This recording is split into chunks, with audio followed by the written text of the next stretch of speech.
Well, I'm going to first start by saying thank you for being the first person that I get to interview for Robogalia because this is a little bit of I guess, a test for me, and it's something that a lot of the readers have been asking for as well. So I've highlighted a lot of student pathways so far, so a lot of research students, but a lot of the readers were really interested to hear from somebody that is beyond their PhD or perhaps hasn't even stayed in academia as well. So I might hand over to you, Carlos, just to introduce yourself a little bit.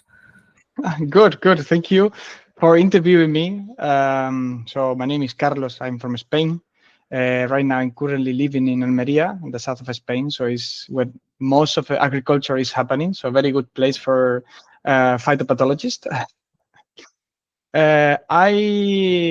If you want, I can talk a bit about my background or my studies. Yeah, that would be great. A bit of an introduction into, sort of how you got started, I guess, in your plant pathology journey, or even leading up to that as well. Sure. So I study biology in Malaga some years ago, and it's something that I knew I was going to study from a very young age. I remember my grandma saying that I talk about viruses when I have 5 years old. So they did not get surprised when I say I'm going to study biology. Viruses. Anyway, and at the end, depending on the university you study, the professors and the research they are currently doing, it really, let's say, matters on the way you develop. And in that, in Malaga, there is a very, very strong research group, Eduardo Bejarano, focus on plant viruses, on Gemini viruses. So at the university, it was called the genetic department, but they study Gemini viruses in plants, and I really enjoy the genetic topic and all the stuff. And they opened, let's say, a position for an undergraduate student. There was a department that they have, because not all departments did that, but they opened a position. And I said, okay, I have to apply for it. They were very happy for me to apply because I got the highest score in genetic and the topic. So that is how I started, actually, without knowing that I was going to work with viruses, because they was the genetic department. But I think what I enjoy the most working with plant, and in this case plant pathology, compared with my friend that joined the other departments working with animal, is that with plants you can play a lot. So the animal model is very, let's say, strict. You cannot change anything, because at the end, if you change a small part, it doesn't work at all. Plants, you can modify all the genes you want, play with transgenics, and they somehow keep going. So the limit is your imagination and the money of the lab, of course. That's a very good point. Yeah. No, and actually, I really realized that, because in my PhD, I was so lucky. I have both. Yeah. The money and that. And then you just realize how far you can go with, let's say, plant genetics or plant biochemistry or whatever. Yeah. So sorry, I'm going to jump in for a second there. So in undergrad, was it almost like an additional course on top of your undergraduate that allowed you to do this, or like? It was completely separate. I mean, it does not contribute to my degree in any way, with credit or so whatever. It's just that they say, okay, for us, it's good to have more people working in the lab. We cannot offer, let's say, offer a full-time contract or something like that.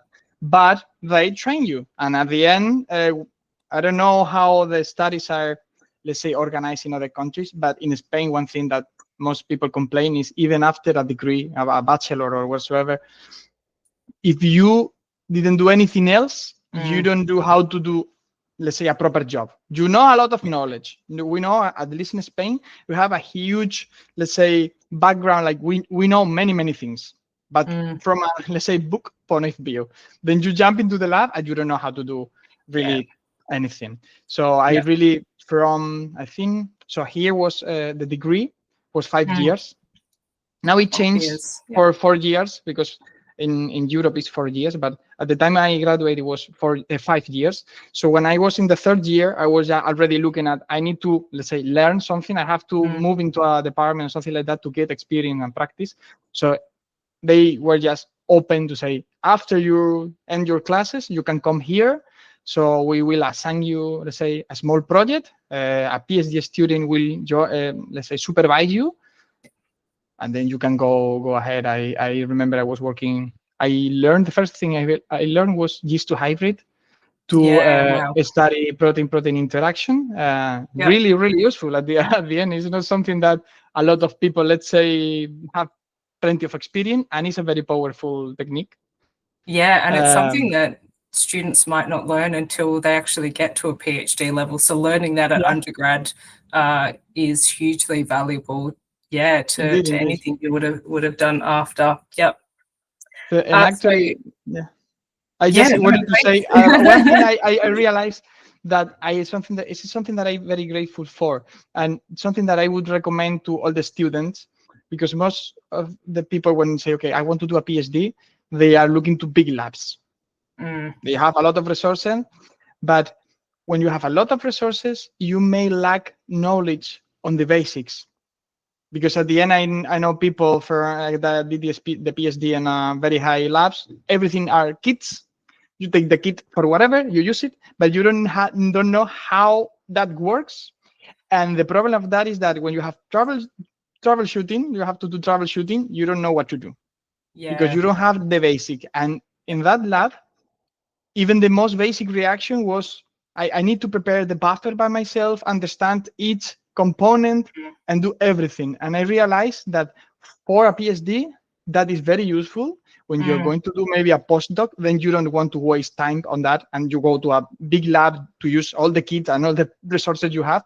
But for the beginning, I would always recommend go for this kind of lab where you will learn a lot yeah, and in I that think you sense. touch on a really important point there as well. And I'd be keen to hear what your experience was like for a 5-year undergraduate degree, because in Australia, our undergraduate degree is 3 years, and then we have the additional honours year if we want to go on and pursue research as well. Mhm.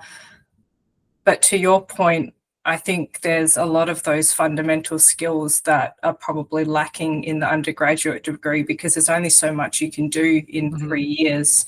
Do you think you would have had those experiences if it wasn't for this additional work that you were doing outside of the undergraduate degree? No. So at the end, here people were having 5 years. You learn more, but you don't need to really you don't end up having the skills unless you by yourself try to find a way to get it. Yep.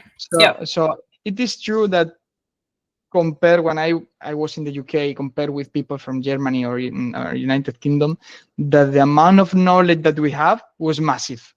I mean, we end up after five Yeah. years of studying very deep molecular biology, biochemistry, a lot of stuff. So we knew, let's say, we were ready to be able to learn anything because we have, let's Yeah. say, the background of the knowledge about everything. But if you want the skills, you need to do it by yourself. Yep, yep. And I imagine it was completely voluntary. You weren't being paid to do this. Yeah, yep, which is pretty normal. I Yeah. remember through my undergraduate degree as well, a lot of the experiences I had were unpaid, but the knowledge and the tangible skills that gave Mm-hmm. me that actually helped in securing positions, whether it be for PhD or internships, it was very favorable to have on a CV. So I think, yeah, it's very important to get those skills when we can as well. So from your undergrad, did you go straight into a PhD, or I think you spent some time, you said it at John Innes first? Yeah.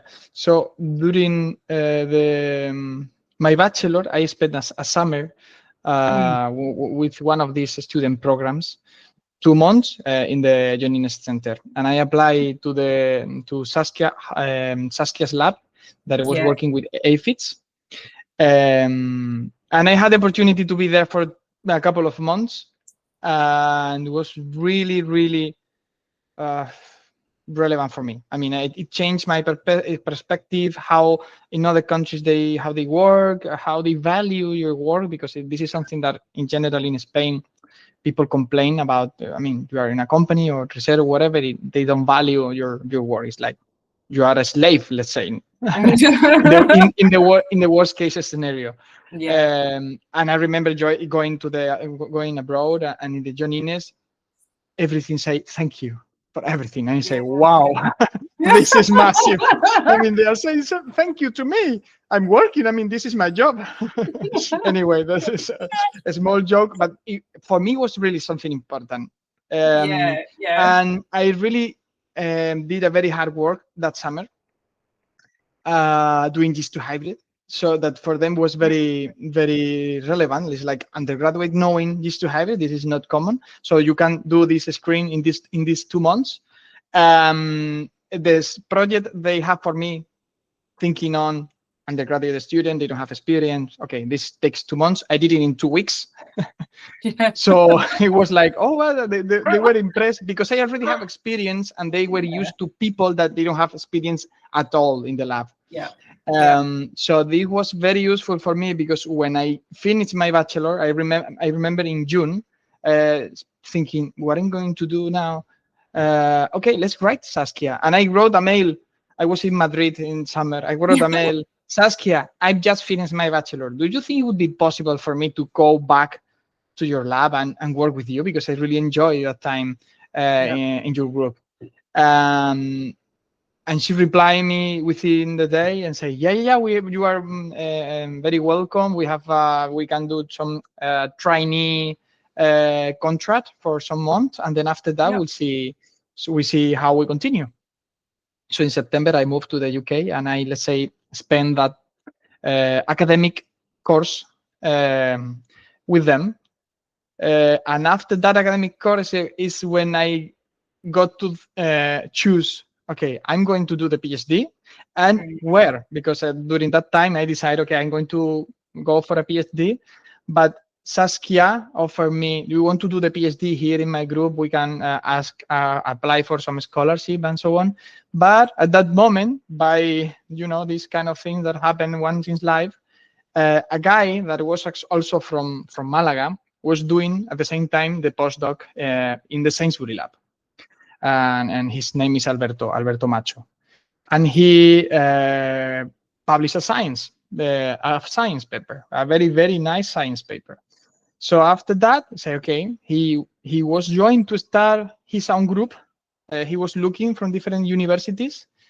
And I remember he went to China, say, I got an offer from a Chinese research center, but I don't think I'm going to China. Ooh, that's too much. He came from China saying, I'm going to China. Because what they offer was massive. So at that moment, at least at that moment, for people that wanted to start a research group, at the end, in a research institution, they have position open for this field. You have to study this field because we got money for studying this topic. So you don't have, let's say, this freedom of doing whatever. And in China was growing. China is growing. China is investing a lot of money in agriculture and many, many things. And at that moment, the only, let's say, restriction they said is it has to be with plant stress. Whatever is within plant stress biology, it suits perfectly for you. And I say he wanted to work with Rastonia or type 3 effectors, but he was really looking into Rastonia. And in China, Rastonia is not a quarantine pest, so you don't have the problems you have in Europe and I imagine in Australia to work with it, that you need a P2 quarantine compartment, you need to autoclave everything. So this is a massive problem if you want to work with Rastonia. So they offer, you are free to work with whatever you want. You have all these facilities and biochemistry, cell biology, the best confocal microscope, all for you. So Yeah. Yeah. free flow. So that's what I said before. Pretty It was enticing. free flow. Whatever you have in mind, you can do it. Yeah. Yeah. And that was massive. So for me, it was a very nice opportunity to say, wow, let's see, I went to China. I wanted to, I knew I wanted to work with effectors, let's say, because it was for me very interesting how the pathogens using different effectors can modulate plant physiology. But I realized working with aphids that insects are very tricky. And bacteria is much more easy to grow, to control, Yeah. and to use. So at the end, as a tool for studying effector and plant physiology, is super convenient because at the end, insect you need the facilities to grow them. They behave, they have behavior. Yeah. And I Yeah. remember working with aphid that you have to put it in a plant and they run away, and I was like, no, you have to stay. Wait, no. Yeah. Working with It's insect another. is very Yeah. complex. So I It's another level of. I really value people that work with insect because it's Yeah. super complex. So I moved to China to work with Alberto Rastonia, and at the end, Alberto was a super nice supervisor for the PhD, both at the personal level and also at the professional level.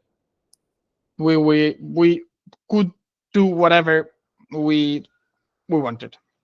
Yeah. So it is true that going to China personally was not easy.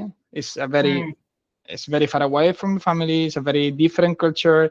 So, but besides that, I think I learned a lot in all the sense, possible sense, both personally and professionally.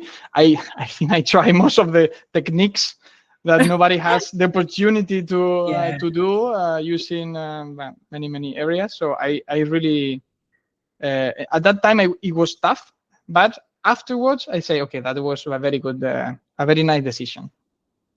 Yeah, and it's you raise a really well. There's a couple of things I want to ask you out of that as well, because obviously, choosing to pick up your life in Spain and move to another country is a huge step. And on the other side of that, it also sounds like you had great support from your supervisor as well. Mm. And how important do you think that relationship was to a successful PhD and especially a successful PhD in a foreign country? It's a key point, but not Yeah. just in a foreign country. I think to choose not the right group, but the right people and the right Mm, supervisor, because at the end is the one who is going to be with you every day. Is the first thing you have to look at when yeah. looking for a PhD, because at the end I've seen people struggling a lot because the supervisor, let's say, is not taking care properly, or they don't correct or write the thesis, or they don't do approve to many things. And at the end, this is a huge part of your everyday. So having someone, let's say, with good references from previous PhD Yeah. student, like this is a Yeah. Yeah. very close person I really enjoy. So you want to select a group, go look for alumni, previous PhD Yeah. student, and say, how is this person a supervisor? Yeah. Yeah. Because he's No, yeah, it makes a lot of sense. yeah. I've seen the same. There's, you see some people that have a really great experience, and I was very fortunate. I had great supervisors as well. But you see the opposite of that, and students that have supervisors that aren't around, or they have a strained relationship with them, and it can make that whole PhD journey really challenging as well. And like you say, it doesn't really matter where in the world you're doing it. If you don't have that strong relationship with your supervisor, it can really strain the whole experience. So I know that after your PhD, you ended up moving back to Spain. Was there any opportunity to stay in China for a postdoc, or you were ready to move home at that point? That's a very good question, because when I moved to China, let's say, with a Chinese scholarship. It was not paid from Europe or nothing like that. China Right. has a scholarship particularly for foreigners to bring, Yeah. let's say, foreign talent to study there. But in that scholarship said that you sign that you have to go back after you finish. Okay. So they don't wanted that to be used, because it's true that many countries use, or many people use it to stay in a country. Like, okay, Mhm. I'm getting in, and then I stay. Yeah. So Yeah. let's say for a general. So I say that because in the paper was that, but maybe if it was a good opportunity, at the end you can always talk and discuss about that. But since that was on the paper, and after the PhD was like enough now, I finished it, and then I moved back to Spain. I spent some months here just looking for the next position. So at that moment was like, do I look for a postdoc? I'm not really, let's say, looking forward to stay in academia doing the same forever, because I Yeah. say forever because you never know how long it's going to take. Because I think most of people in academia, their pathway always ends up in having your own group. Yep. Other people say maybe I can stay a senior scientist, or let's say the eternal postdoc in a group. That is also is a possibility, but it's not very common. Not all the research group have a, let's say, a permanent position for senior. If you can do it, it's a very, very good position to have in your lab, because it's someone that you have forever next to Yes. you. But it's not common. So at the end, if you go for academia, you are aiming to have your own group, and that could happen in 2, 4, or 10 years. Yeah. Moving from one lab to another, from one postdoc to another, 2 years, 4 years, whatever it takes. It was too much for me, but at that moment, I just wanted to, let's say, work. Yep. I could say there was a position that I, let's say, realized that was very nice in the Journalist Center. So in the group of Saskia, there is a guy called Sam Mukfor that really was close to me at that moment, was a really nice person, and he was lab manager. So I say, Yep. well, lab manager is not the senior scientist. It's not like a postdoc position, let's say, forever. You are in charge of helping the PI manage the lab. Yep. You also have your own research project. It's not your main focus, because you are not in that race. But I like that position, lab manager. So I was looking for some industry position as well, but I was looking for a lab manager position, let's say. And that is how I end up in Barcelona at the CRAC Institute, Center for Research, Agricultural Research, Genomics, I think. Yep. In a group that they were actually looking for a technician. So it was, let's say, in a salary basis, a bit lower. But I talked directly with the PI. I say, I'm looking for this position. So I don't mind to sign that contract on the paper, but I need you. I mean, I need that you allow me to take more responsibility and, let's say, perform as lab manager. And he was really happy with that. So I joined the group. I have my project, but at the same time, something that I really enjoy, that was, let's say, the people, talking with people in the greenhouse, talking with the people from, because I had the Excel of everything you have to buy, you have to talk with supplier, you have to talk with Yep. the different Yep. facilities. You are in the middle of everything, and Yep. I really enjoy that. And also you are gathering experience, because at the end, in each position, I always work with plant pathology, but I started with viruses, moved to insects, then moved to bacteria. Then I use some at the CRAC. I use some fungus viruses as well, because he has a very broad perspective of plant pathology. He wanted to, let's say, fuse the plant pathology with plant development topics of microRNA regulation and so on. Yep. So gathering. At the end, you go through life gathering experiences. And at that moment, I made one, what I think is a strategic change in my life, because I stay at the same research institute, but when my contract was going to finish, by chance, a position in the greenhouse facility was open.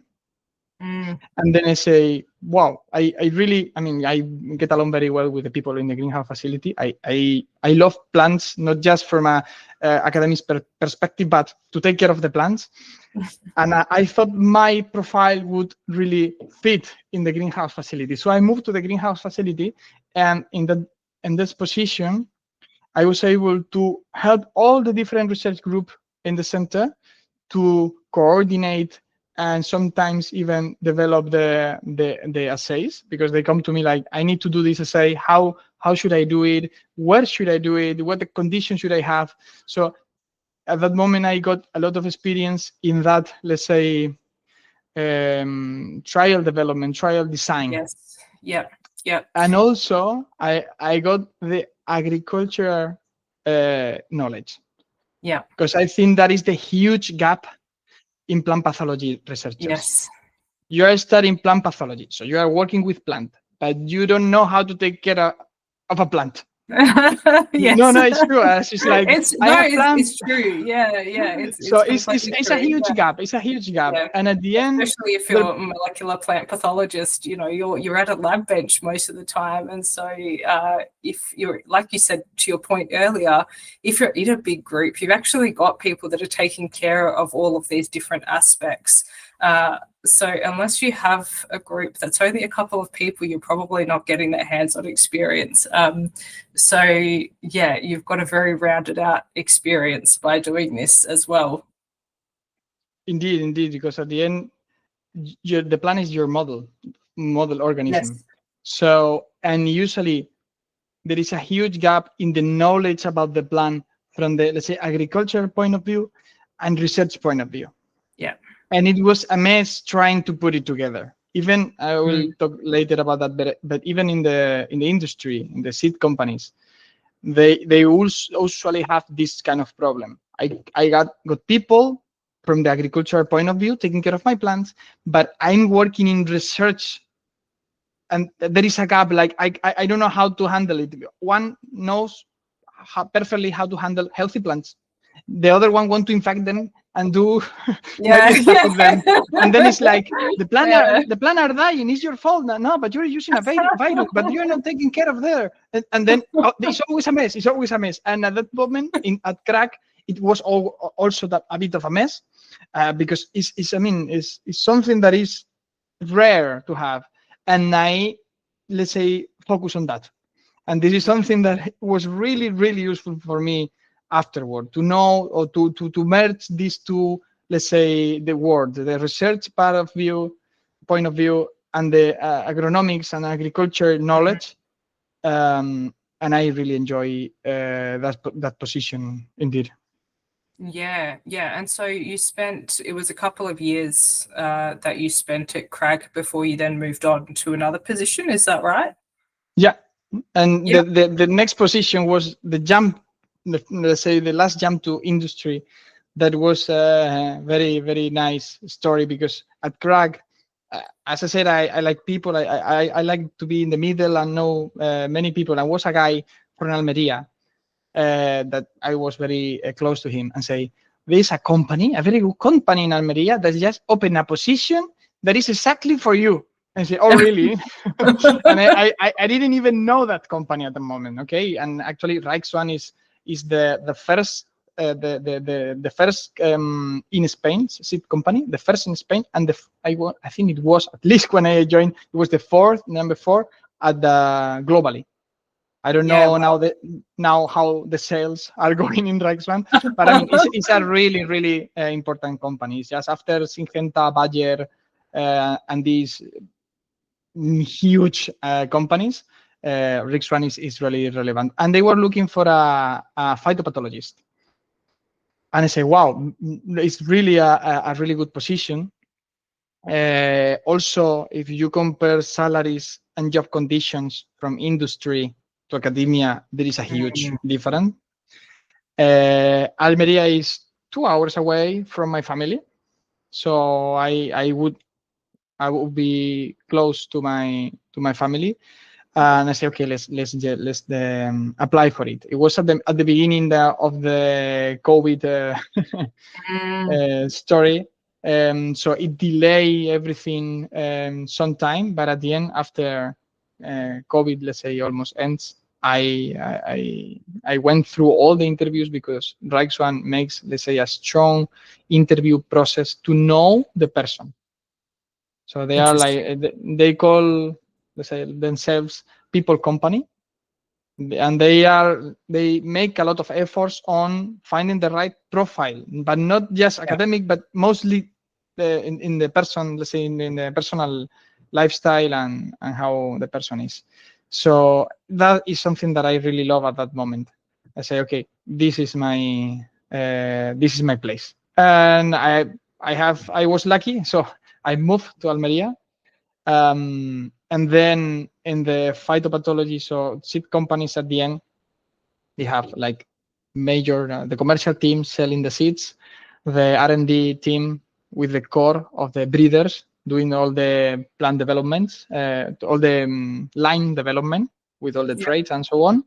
And then the breeders, let's say, use the biocell lab, phytopathology lab, markers, molecular markers, and with that help, they could, let's say, finish or do their work. So at the end, phytopathology lab is focused on testing all these lines that the breeder have to see how they behave to certain pathogens. Phytopathology also need to be, let's say, aware of what is happening in the field to say, hey, breeders, I've noticed that there is a new disease going on over here. So there should be a fluent information between breeder and phytopathology. And also doing kind of research to see, okay, new diseases, how they behave. I need to also develop new protocols to test new diseases. Many, let's say, things to do in phytopathology. So at the end, that was like, let's say, to put into a test of my knowledge. Yes. So all the things I learned from a research point of view, put it into practice. Yes. And I think that is something that a lot of people from academia ask for, because in academia, you can say, typical presentation on plant pathology. Whatever pathogen is super relevant. It causes a massive amount of loss, euros, million of euros. Okay, what are you doing? Is it like an explanation to say that is why we work on this virus? And you then end up, after 20 years of investigation, that is needed. I mean, I don't say it's needed, but you don't see that having an impact, at least in your lifespan, in the field. Yeah. Then, however, for example, in Rijkswan, with the virus of New Delhi virus, I think it started in Spain in 2012, and in 2000, I don't remember how many years after, they came up with a resistant variety. Yeah. And it's like, okay, we are helping the growers. We have a resistant variety. So we are putting into the reality all of the research and all of the work for helping the growers. Yes. And then you see that when you see all your work and say, this plant is resistant to the virus. I mean, I expect that beside the basic research that is, you need to know how it works just to know it, because it's basic knowledge that you have to put, let's say, for that tower to grow. But at the end, you need to use it for having resistant varieties or solution to the world. And this is something that when you work in industry, it really, let's say, have an impact on what you're doing. Is having an impact on real world, and this is really fulfilling. Yeah, and I guess as well, you can see it within the time that you're working there as well. I think sometimes in research where, we're lucky to get contracts that are beyond 2 or 3 years. And in that time, what we're able to really produce is really just a small piece of the puzzle. Whereas if you're working in industry, it sounds like you actually get to see a lot more progress in a lot shorter amount of time as well. And I mean, I've come from a more of a forest pathology background, so not working with plant species that are economically valuable, which is another layer of complexity in all of that. But at least in agricultural and horticultural sectors, you do see some rapid progress, especially from some of these breeding and seed companies as well. Yeah, at the end, research need to publish because this is the money that they are moving. And I've seen so many groups that they are so stressed because if they don't publish, they don't get funding, they don't get. Yeah. That is like, okay, we need to publish whatever, and Yep. that is a problem for science Yes. in general. And then people are focusing on we need to publish. I don't know, but made up something, whatever, but publish. I mean, we need. I think research in general, basic research needs different source of income. Because right now they are just living off, let's say, government's fundings like ISRC grants or national plans from the country or whatsoever. And it's logical to think that how the country is going to select the people to give the money. So what the people that is publishing more, and then the publication becomes the money. Yes. You don't have any other source of income, then you are going to look for publication, just publications. Yes. Yeah. Right. No, and it's a tough cycle, and I think it's a realization that a lot of people come to after finishing a PhD is realizing, perhaps it's seeing that either postdoc experiences or the experiences that their supervisors have had.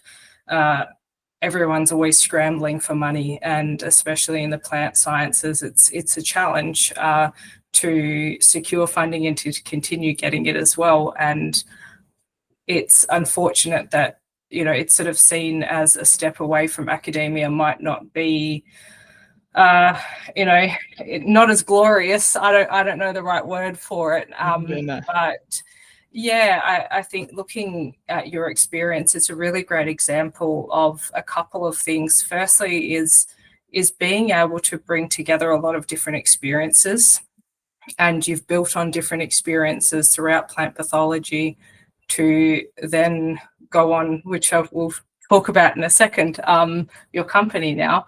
But you've gone on to do something really interesting out of your career. And I think the other thing that highlights as well is that it's okay to not follow one strict path. And I don't know if you have any thoughts on that as well, but I think sometimes I've seen in my own experience that students or researchers might get caught up thinking that taking a step into something that is slightly outside of what they have researched might be detrimental to their career. But I think what you have shown in your career, that it can actually be incredibly valuable to take some of these steps into different industries and different segments of plant pathology as well. Yeah, I love the word glorious.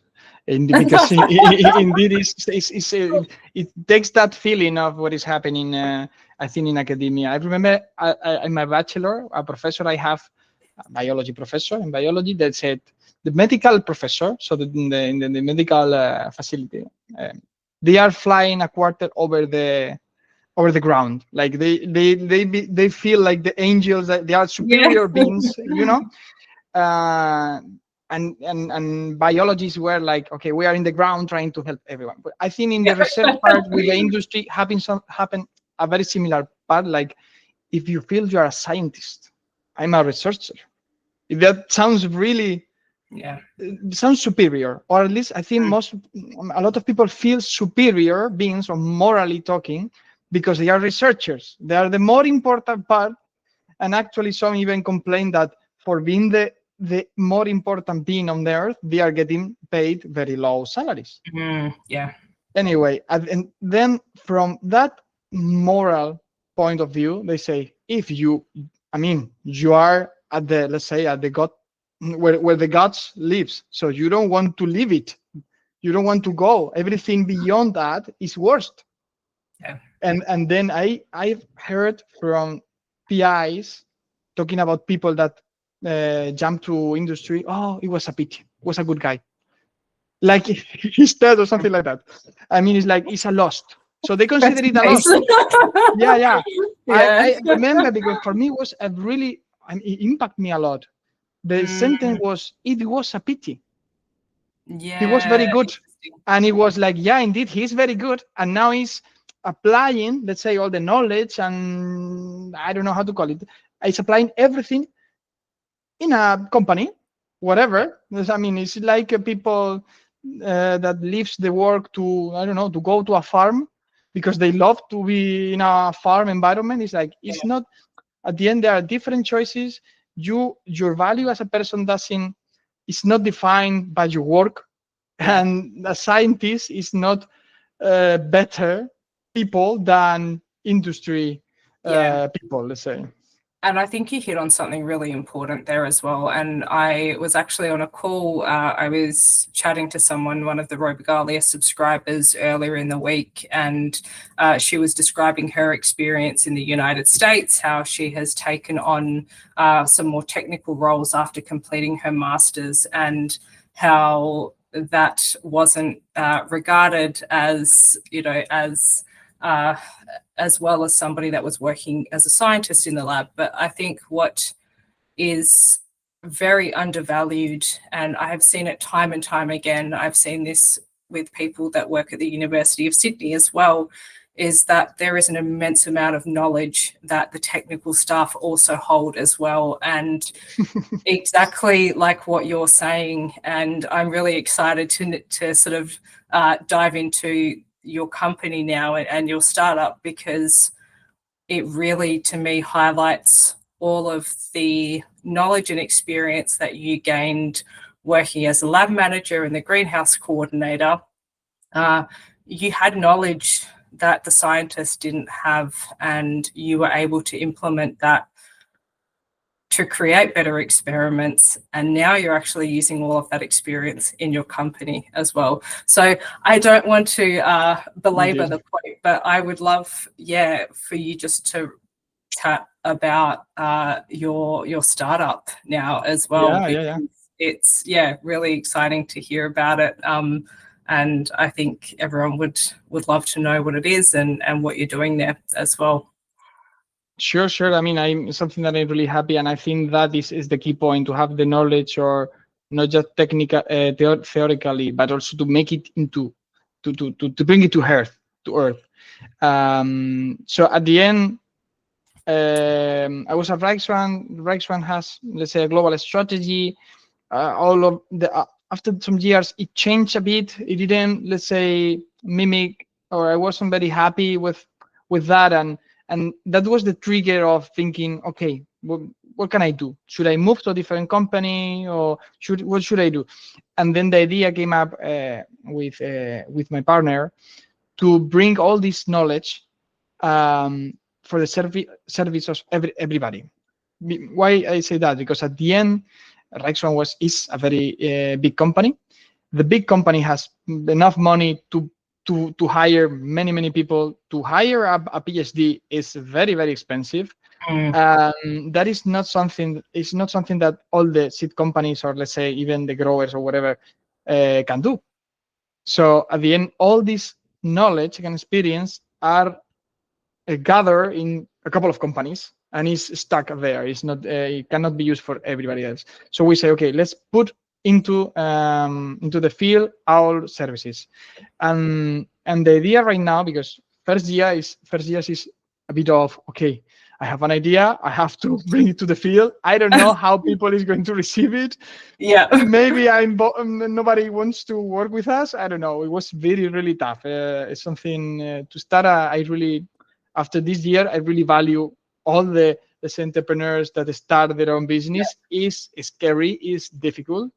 But after 1 year, we saw, let's say, the market and the needs, and at the end, to perform biological assays at the end, infections, get results, do mixed infection, how these two viruses behave. I have this variety I've seen in the field, but I don't really know, let's say, from a scientific point of view. Because right now, at least here in the field, it's very common that that knowledge is somehow spread, but it has not, it's not a scientific, let's say, standard. It's like, yeah, I think so. It looks like usually behaves, but it's not. Okay, let's do an assay, use the right controls, use a proper protocol, take care of the plants properly to get a conclusion. Just like we do in science, like what we do in research, like how it should be done. And this could, there are some companies, not in Spain, but also in Europe, that do something similar, but sometimes it's either very expensive, or what people complain is like, okay, it's another country, I send the seeds, I don't really know what they are doing, how they are doing it, they send me some results, and I have to believe it. So we thought, okay, we can bring it here. So it's close, you know me, you can come here, see the plants, I will explain you how I'm doing it. And when something what we realize is that when you go to clients or potential client and say, this is how we do it, say, wow, this is really useful. First, not just for their work, but also for their learnings. Because one thing we do is not just do it, for example, the assays, but we also help, let's say, companies that already have phytopathology department, or they want to develop it, and they don't know how to do it. And they're going to spend years investing in wrong machinery, wrong protocols, troubleshooting. This is a massive investment for them. Yeah. And we go and say, no, but you have to take care of this because of whatever. And they say, wow, you know, I mean, it's super helpful. And yeah, I mean, that's the point, or of, let's say, help the agro industry. Our sentence is empowering your growth, because we want you not to make all these, not to have all these problems all over the year, and say, this is how it should be done. Then you can take the knowledge I gathered all over the years and use it. And then that is super fulfilling, because if I said before that going to industry and use your knowledge is very fulfilling and see the impact it has, that impact is just in your position in your company. Yeah. But when you help a lot of people, and usually their feedback is so positive, that is the reward for for being an entrepreneur, that you see this is a need or this is a problem I'm solving, and this is really, really fulfilling for me right now. So from my understanding, there's several things that you do at Nakama, so several services. So you do the assays yourself, so that's to test for different pathogens and the impact they're having on different species. You can go out as well to help different growers or whoever have the phytopathology departments if they want to skill up. Do you also do disease diagnostics as well? So if somebody has samples that are infected with something and they're not sure what it is, do you do the disease diagnostics as well? So we are doing it. No, I'm not doing it by myself. I mean, with the pipetting in the machines. Besides, this is something that in the future I will to include it, because at the end, this is something that you need. Yeah. Right now we have partners that we say, okay, I will send you the samples I need, and you send me the result, because I know how you work, and you can send me the result. But for example, we from time to time we write some let's say news on an electronic journal about viruses or what is going on here, and we wrote an article on a virus that infects pepper cultivar. And it was really important because this virus previously was described as be transmitted by aphids, but then apparently there is a new version that is transmitted by whitefly. So people really look into the vectors in their greenhouses to know which virus they have. So this was a tricky, and a grower called us and said, I knew it. I knew it. I have this virus. I have this new virus that you mentioned.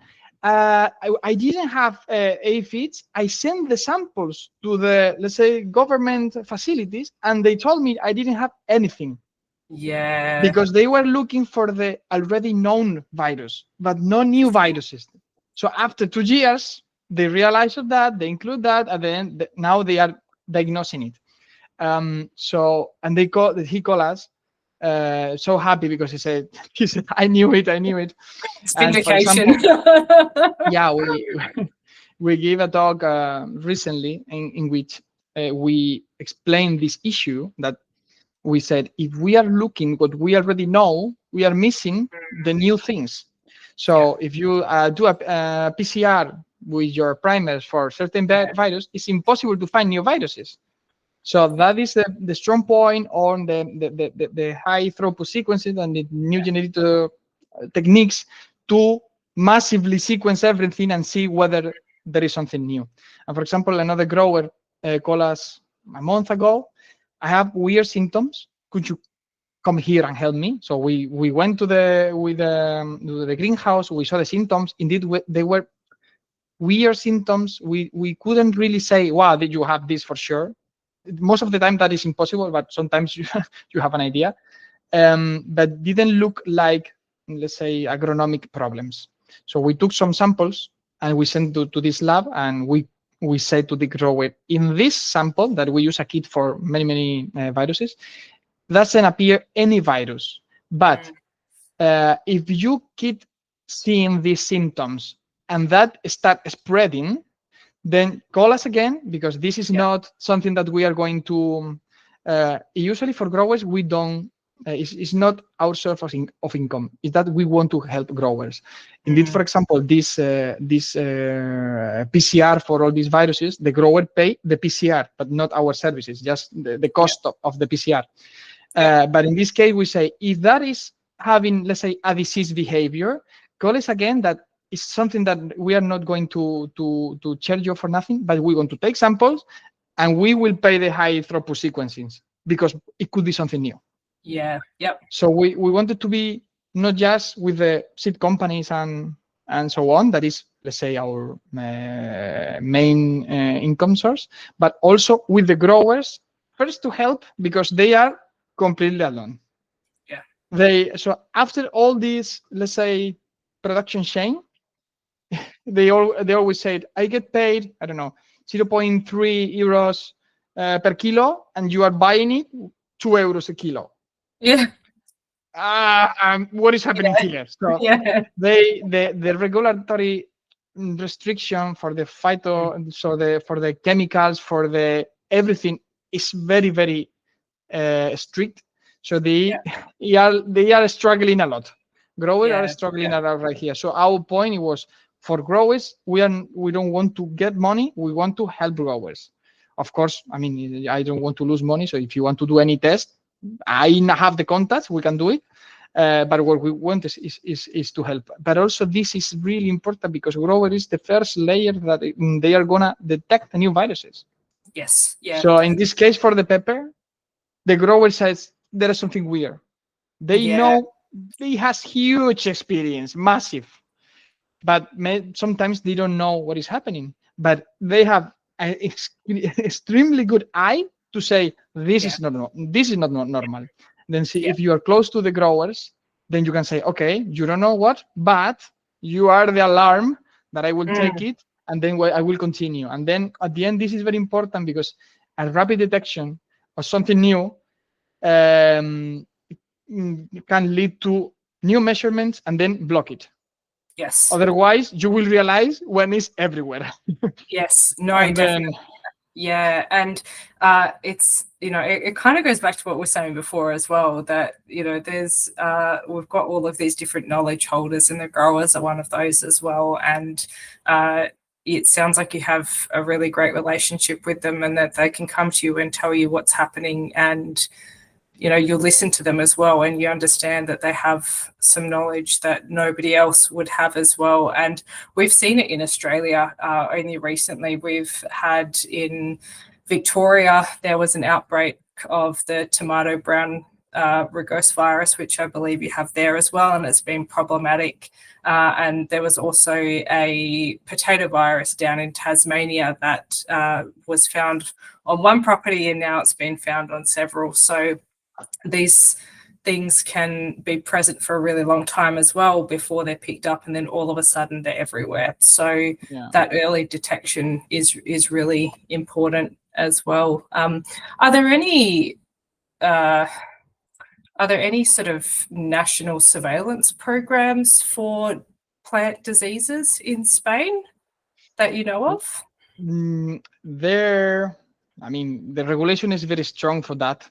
You have the plant passport, so at the end you have the, let's say, regulatory laboratories that have to prove that everything you are moving all over the world is clean. But at the end, all the regulation always go afterwards. But it's not just for phytopathology. It happens for everything. At the end, you have the problem, and after the problem appears, the regulation comes. So this is how it works. So at the end, we have, the seed companies have a lot of knowledge because they are moving many things. The government has the regulation and the, let's say, laboratory certified for diagnosis and prove that it's clean. There is association that also in Spain is called ANOVE. They, let's say, gather all this knowledge and has a phytopathology department specialized on that. Let's say trying to, somehow there are people that is trying to be aware, but there is regulation is always afterwards. So at the end, otherwise, sometimes it's the seed companies that, because usually seed companies, the breeder and the commercial team are also close to growers. And sometimes the seed companies realize earlier there is something happening and they can start working earlier. So, it's something that they want to be the first one to know, to be the first one working on that.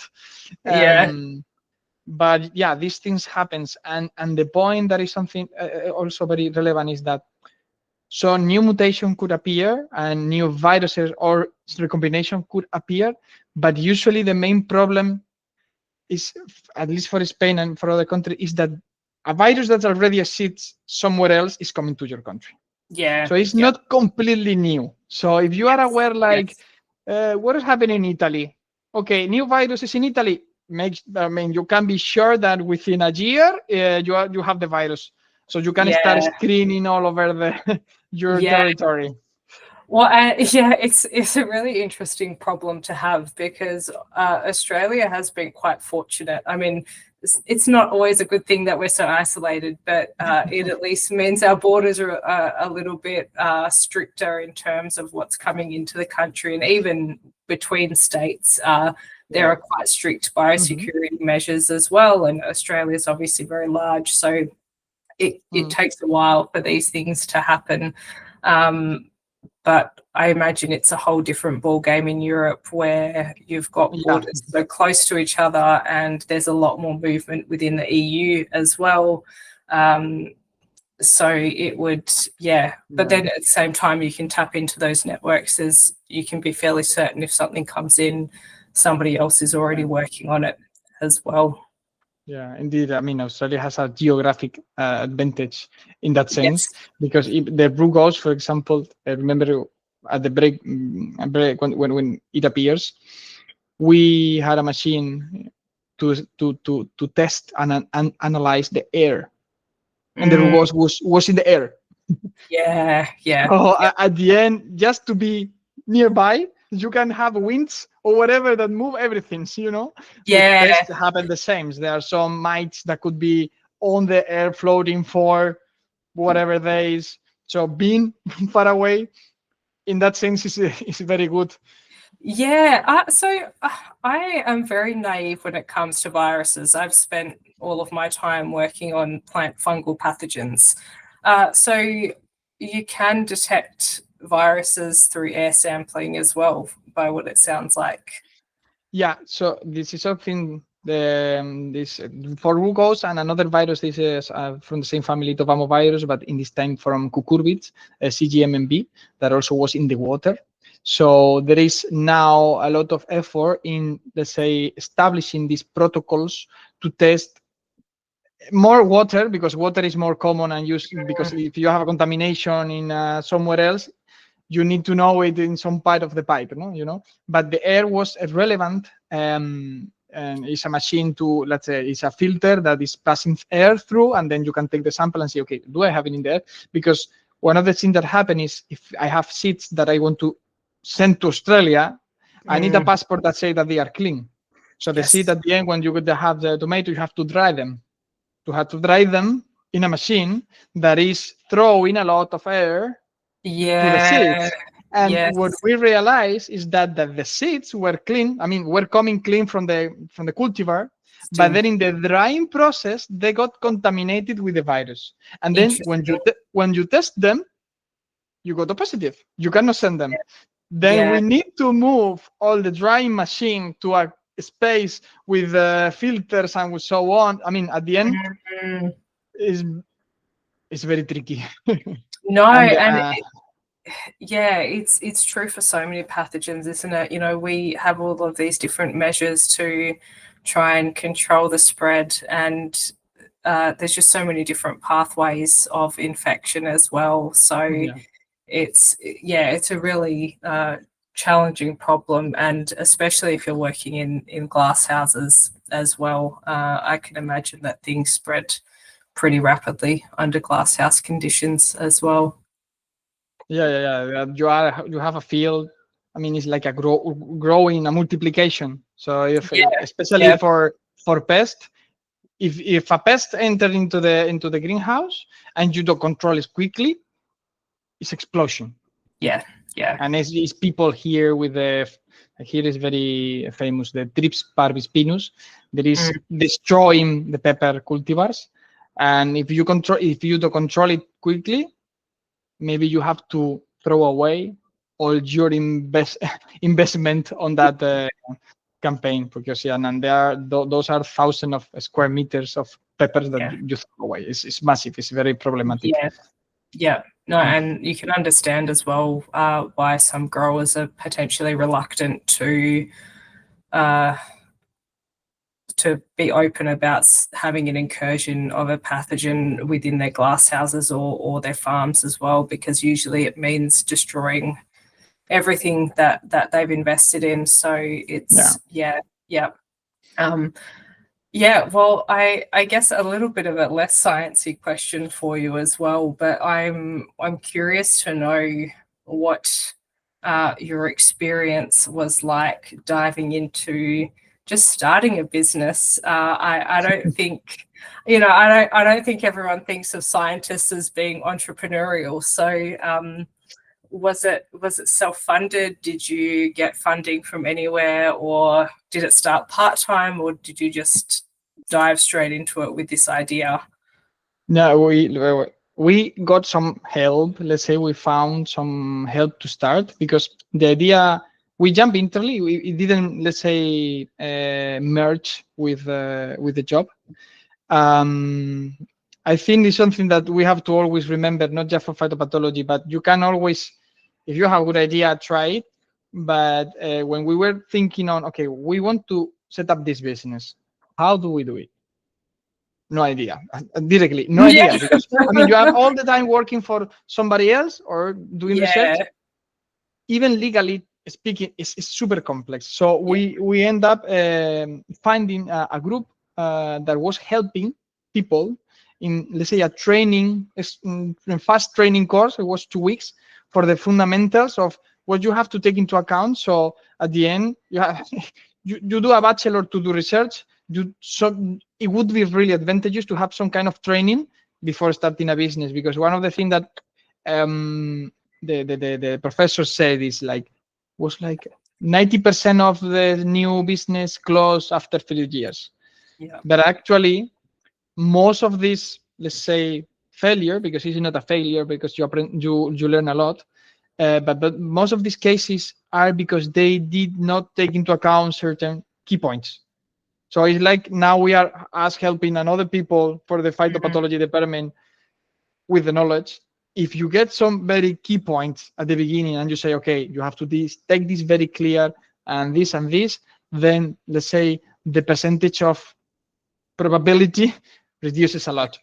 Yeah. Also for us, because what we wanted was to bring our knowledge to the people. Our idea was to go with zero investment. So we are not going to invest in a facility from the beginning. We are not going to invest in machinery from the beginning, because at the end, let's say, it's very heavy, the charge you have, economically speaking, from the beginning. And say, okay, let's go just zero investment. Although we try to see in Spain the subsidies from and the helps for the income for new entrepreneurs, for new companies. And it's true that we got not a massive amount of money, but something that, let's say, help you keep eating Yeah. until you get your clients. Yeah. Because at the beginning it's like, okay, we start the business, but if you don't have clients, I'm not getting any income. How long can I stay with my own savings until this produces a salary? Yeah. And that is also hard, because at the end, at the beginning, the business, you need to make investment, even in time. We Yeah. didn't make Yeah. really huge Yeah. investment, but time is full time, and you are Yes. not getting at the beginning nothing in return. Yeah. The first year was, we have an idea, we tested, we saw that it was more relevant this part, or okay, let's go this way. And after 1 year, we start seeing, let's say, more of how the market is going. Like, okay, we need to focus in this part. We also Yeah. have all these areas, but we are going to focus on the pathology test, Yeah. because it's something that people are requesting, to doing it in an affordable way and with, let's say, research standards, Yeah. with a proper trial design, with the proper controls. And when we have a company say, okay, we want to test our variety, what should we do? How many replicates? Which control should we use? How do we inoculate it? At the end, that makes a huge difference on the conclusion. And Yeah. we help them, in all of that. Now, what we were doing is to rely on those partners I mentioned, and let's say, for example, rent this space for perform this assay.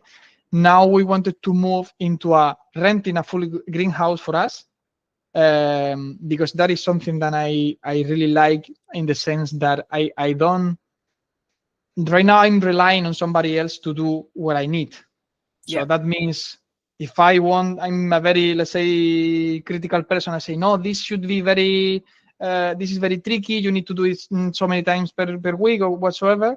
I have to be calling, please do this, please do that. Yeah. Oh, there is a problem, how to solve it. So if now that we have more, let's say, the pathway is more clear, we want to rent a greenhouse, so I can run the greenhouse by myself. And then we have a space, we can have a better planification. You call me, I need whatever number of plants to test against this virus. When is possible to do it? And then I have everything clear. So now this is the second year of the company. Yeah. Well, it sounds like you've learned a lot in that first year, and Yeah. you're really, I mean, you're really making an investment in yourselves in that initial, taking that leap to go into it. So I really commend it, because it takes some, I think, some bravery to do that when you've got a secure income, to take that step, take an entrepreneurial route. It's very commendable. So and I think it's another point as well. You've got control over the experiments, and that ensures quality for all of your customers as well. And it sounds like you have a really good relationship with your customers, and you've built a really good network. And you even said earlier you like talking to people. So it sounds like this company really lends itself well to a lot of your different skill sets. So that was the point. So we said we want to empower your growth. Our name is Nakama, from the Japanese word that is friend or ally, best friend. So the idea is to have this relationship of, to be confident about us, about, okay, if I Because for me, even when I was not in the company but in the industry, when you hire someone, for me the most valuable thing is that I can give you the word and then I don't have to worry about it. Yeah. If I have to be on top of you, what is happening? I don't trust this. What is going on? That is a mess because Yeah. you are paying for that, and that is a mess. So what we want to say is, mm, you can trust on us, and you can Yeah. see how we work. We are absolutely transparent on anything, on the process or whatsoever. And I think that is what the client is valuing the most. Yeah, no, definitely. And it's, it's a very important relationship as well, because this is somebody's livelihood that you're talking about at the end of the day. So for them to have, especially for the growers, I mean, it's very important that they can put their trust in someone, and they know that all of the testing is going to be done to a really high standard as well. Yeah, no, it's fantastic, and it's just really great to hear, a really different pathway out of plant pathology as well. There's a lot of focus on the clear academic pathway, but we don't always see those alternative pathways that exist, and what you can achieve, yourself, and just investing in yourself is, I think, how I see what you and your partner have done. You've invested in yourselves to build a company, which is fantastic. Yeah, we always say that, well, for entrepreneurs there is no failure. At the end there are learnings. So even for us, first, what we are doing is something that we are enjoying a lot.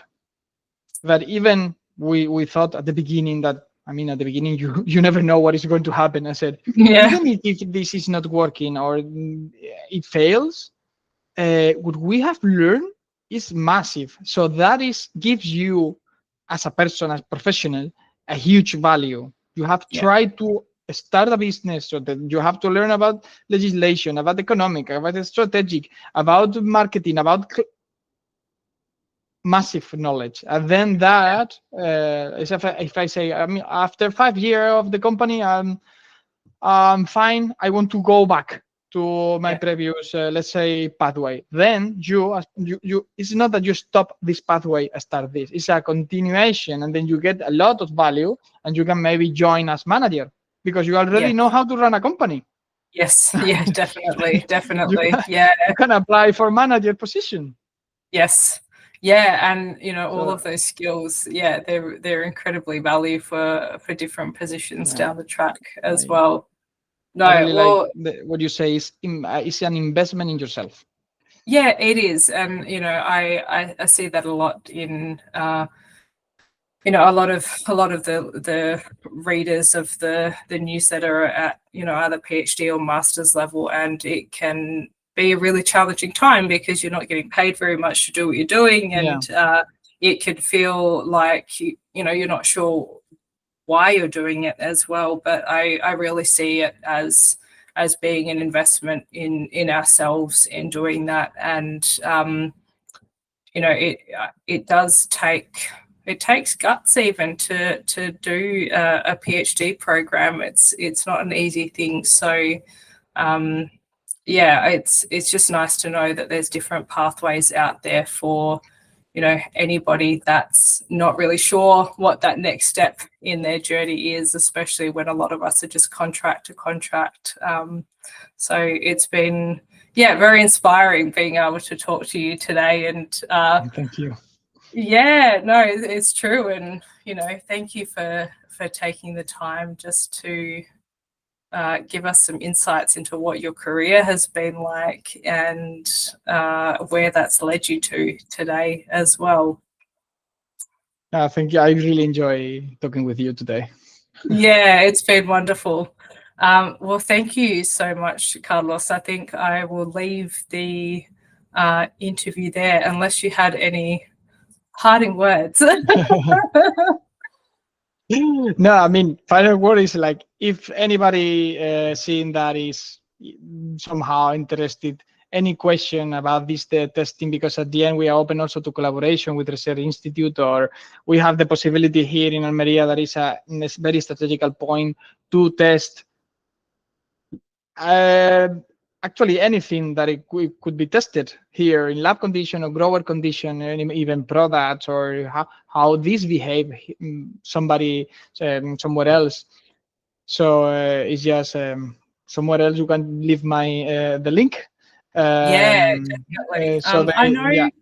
Yeah, I know the website's getting a bit of a renovation at the moment. So as soon Yeah, as should be finished sooner than later, hopefully. yeah, perfect. And are you open to people contacting you via LinkedIn or email? No, Yeah, totally free. I mean, because at the end the work is very, very particular, so I cannot say this is my budget, you can hire, because our work is completely personalized. So if you have any doubts, any problems, say, okay, we can do it like this way, we can have a informal meeting to talk what is your problem or your needs, and then after that we continue, but feel completely open to us to ask anything.